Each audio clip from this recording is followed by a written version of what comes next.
Hello, it's day 96, and I want to talk about forgiveness. It's very late at night right now, and I'm having one of my weird late night moments. I probably should have recorded this video earlier in the day, but here we are. So, have you ever heard people talk about forgiveness as like being really freeing for the person doing the forgiving? That it's not actually about the person who did wrong at all. It's more about you feeling your own like inner peace from forgiving them. I think that's true, weirdly enough. I've been I've been struggling obviously with my health and my fitness, but more than anything, I think that what I've been learning these past couple weeks is that it's really important for me to forgive myself. Chiefly, I have to forgive myself for getting unhealthy and being fat in the first place.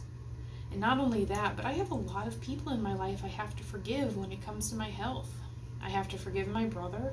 I have to forgive my mom for teaching me poor eating habits. I have to forgive my family for making fun of me. I have to forgive all my bullies. But more than anything, I really do have to just forgive myself. Like, being a perfect dieter is not something that's realistic. And even though I've been not doing great, I have been doing better lately. And I know that my life kind of goes in a cycle. I get better, I get worse. I get better, I get worse. And if I'm ever going to make any kind of real headway in my life, I'm going to have to just sit down and say to myself, none of that stuff in the past matters. None of the pain and the suffering, none of the humiliation, none of that really matters in the present moment. Because I'm not that person anymore. I've grown to the point where if somebody were to make fun of me for being fat, I just don't think it would even register. Like, I know there's people out there in the world who say, yeah, man, I don't care, and they're just saying that to be cool. But I've got, like, the thickest skin anymore.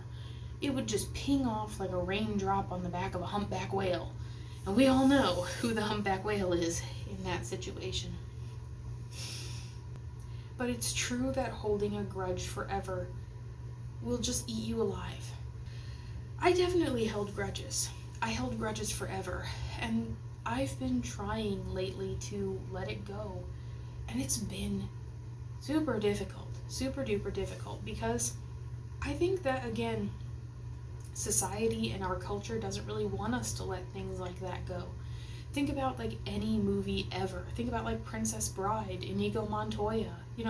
How long did he hunt, the six-fingered man?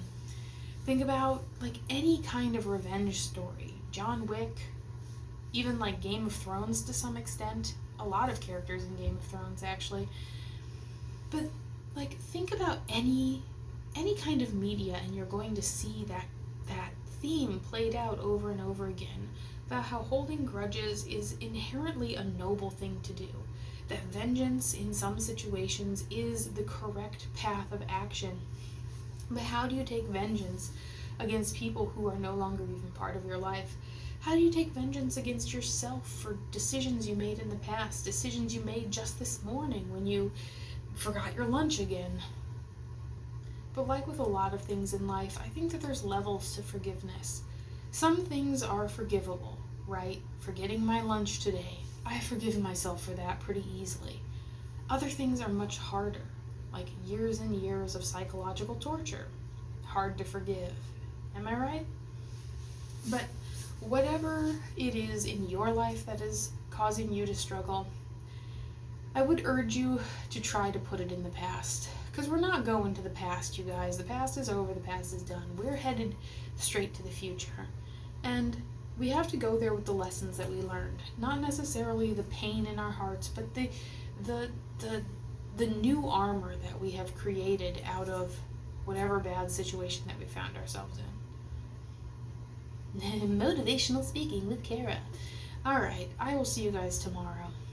Hopefully the weekend goes better this weekend. I was so sick last weekend. Ugh. But yeah, see you tomorrow.